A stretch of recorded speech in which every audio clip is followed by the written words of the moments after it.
सतनाम श्री वाहिगुरु जी। गुरु नानक देव जी की 3 बड़ी शिक्षाएं खुशहाली से जीने का मंत्र देती हैं। यह शिक्षा है, नाम जपो, कीर्त करो और वंड छको। यह शिक्षाएं क्रम से जुड़ी हुई हैं, क्रम में श्रेष्ठता लाने की ओर ले जाती हैं, यानी मन को मजबूत, कर्म को ईमानदार और कर्म फल के सही इस्तेमाल की सीख देती हैं। यह एकाग्रता, परोपकार की ओर भी ले जाती हैं। आओ जानते हैं ये कौन सी शिक्षाएं हैं जो मनुष्य को कर्म से, धर्म से, मन से धनवान बना देती हैं। गुरु नानक देव जी की 3 शिक्षाएं। नाम जपो। गुरु नानक देव जी ने कहा है, सोचे सोच न होवई, जो सोची लखवार। चुप्पे चुप न होवई, जे लाए रहा लिवतार। यानी ईश्वर का रहस्य सिर्फ सोचने से नहीं जाना जा सकता है, इसलिए नाम जपना पड़ता है। नाम जपना यानी ईश्वर का नाम बार बार सुनना और दोहराना और उनके दिए गए वचनों को समझना और उनका अपने हृदय में और अपने जीवन में पालन करना। नानक जी के ने इसके 2 तरीके बताए हैं। संगत में रहकर जप किया जाए, संगत यानी पवित्र संतों की मंडली, या एकांत में जप किया जाए। जप से चित्त एकाग्र हो जाता है और आध्यात्मिक मानसिक शक्ति मिलती है, मनुष्य का तेज बढ़ जाता है। 1499 ईस्वी में जब गुरु नानक देव जी के 30 साल के हो गए थे, तब उनमें अध्यात्म परिपक्व हो चुका था। आज जिसे हम पवित्र गुरु ग्रंथ साहिब जी के नाम से जानते हैं, पूजते हैं, उनके शुरुआती 940 दोहे उन्हीं की देन है। आदि ग्रंथ की शुरुआत मूल मंत्र से होती है, जिससे हमारा एक ओंकार से साक्षात्कार होता है। मान्यता है कि गुरु नानक देव जी ने अपने समय के सारे धर्म ग्रंथों से भली भांति परिचित किया हुआ था। उनकी सबसे बड़ी सीख थी, हर व्यक्ति में, हर दिशा में, हर जगह ईश्वर मौजूद है। जीवन के प्रति उनके इस नजरिए और सीख पर इन 4 किस्मों के माध्यम से आसानी से हम समझ सकते हैं। कीर्त करो यानी ईमानदारी से मेहनत कर आजीविका कमाना। यह गुरु नानक देव जी की दी हुई दूसरी शिक्षा है। श्रम की भावना सिख अवधारणा का भी केंद्र है। इसे स्थापित करने के लिए गुरु नानक देव जी ने एक बार सब लोगों को समझाने के लिए एक कौतक रचा, जिसमें एक अमीर जमींदार के शानदार भोजन की तुलना में गरीब के कठिन श्रम के माध्यम से अर्जित मोटे भोजन को प्राथमिकता दी थी।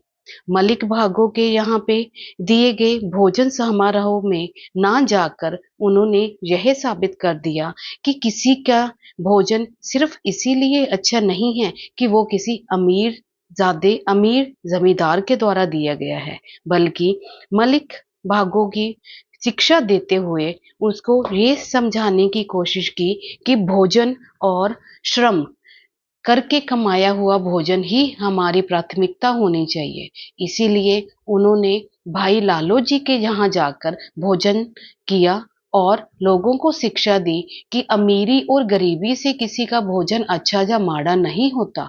उनके उसके लिए उसकी अंतर आत्मा की भावना और उसके श्रम को योगदान जाता है। तो श्रम की भावना की प्राथमिकता को समझाते हुए उन्होंने यह किया। गुरु नानक देव जी का सबसे बड़ा संदेश है, जब वो मक्का पहुंचे उससे पहले गुरु नानक देव जी थक कर एक आराम गाह में रुक गए। उन्होंने मक्का की ओर चरण किए हुए थे। यह देखकर हाजियों की सेवा में लगा जियोन नाम का शख्स नाराज हो गया और बोला, आप मक्का मदीना की तरफ चरण करके क्यों लेटे हो? गुरु नानक देव जी बोले, अगर तुम्हें अच्छा नहीं लग रहा तो खुद ही चरण उधर कर दो, जिधर खुदा ना हो। जैसे ही जियोन ने ऐसा किया, वो हर बार जिस तरफ उनके पाँव करता था, उसको मक्का उधर ही घूमता नजर आता था। नानक जी ने जियोन को समझाया, हर दिशा में खुदा है। सच्चा साधक वही है जो अच्छे काम करता हुआ खुदा को हमेशा याद रखता है। वंड छको।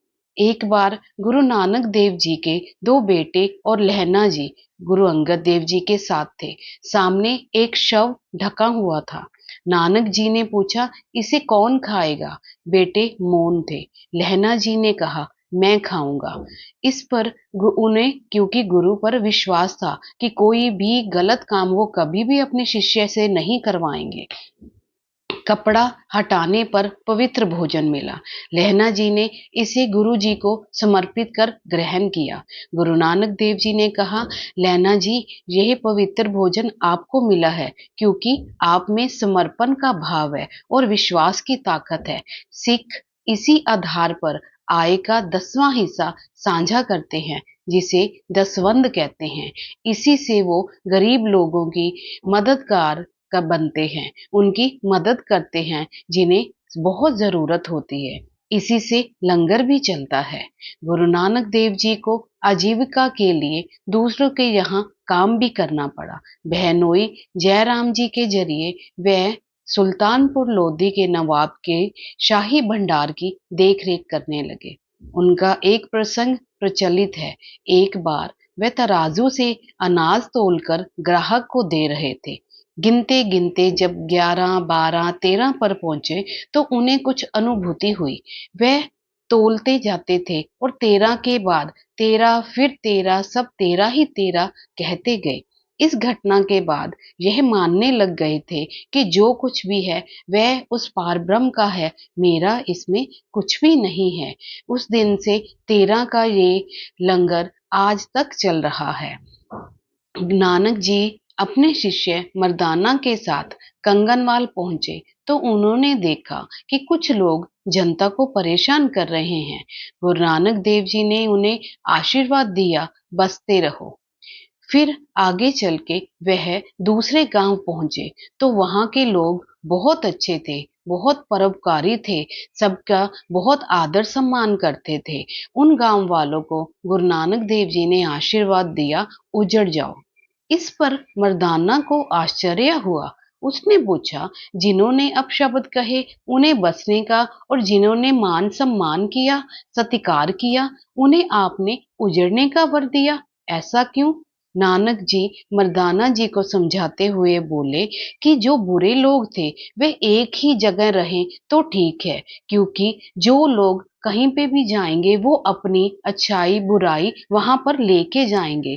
तो बुरे लोग अगर यहाँ से चले जाते हैं तो वो आगे चल के भी बुराई ही फैलाएंगे। इसीलिए मैंने अच्छे लोगों को उजड़ने का वर दिया, ताकि वे कहीं भी जाएं तो अपनी अच्छाई को भी वहां पर फैलाते जाएं और लोगों के अंदर अच्छा बनने के गुण सिखाएं। नानक जी एक बार हरिद्वार गए। वहां लोगों को गंगा किनारे पूरब में अधर्य देते हुए देखा। नानक जी उसके उल्ट पश्चिम में जल देने लगे। लोगों ने पूछा, आप क्या कर रहे हैं? नानक जी ने पूछा, आप क्या कर रहे हैं? जब उनको जवाब मिला कि हम पूर्वजों को जल दे रहे हैं, तब गुरु नानक देव जी ने आगे से जवाब दिया कि मैं भी तो अपने पंजाब में खेतों को पानी दे रहा हूँ, वहां पर बारिश नहीं हुई है, मेरे खेत सूख रहे हैं। तो लोग बोले, इतनी दूर पानी खेतों तक कैसे जाएगा? इस पर गुरु नानक देव जी बोले, जब आपका पानी पूर्वजों तक जा सकता है तो मेरे खेतों तक क्यों नहीं?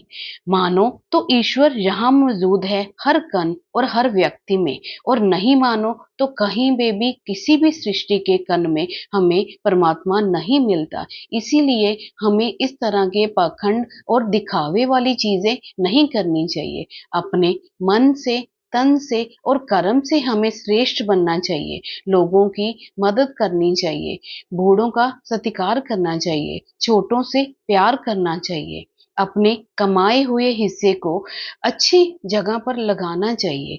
ये शिक्षाएं गुरु नानक देव जी से हमें बहुत ज्यादा अच्छा एक इंसान बनने के लिए मिली हैं, ताकि व्यक्ति आज के कलयुग के समय में अपने अंदर अच्छाई भर सके और लोगों के काम आ सके और इन 3 शिक्षाओं का धारनी होकर एक पवित्र इंसान बन सके। सतनाम श्री वाहिगुरु जी।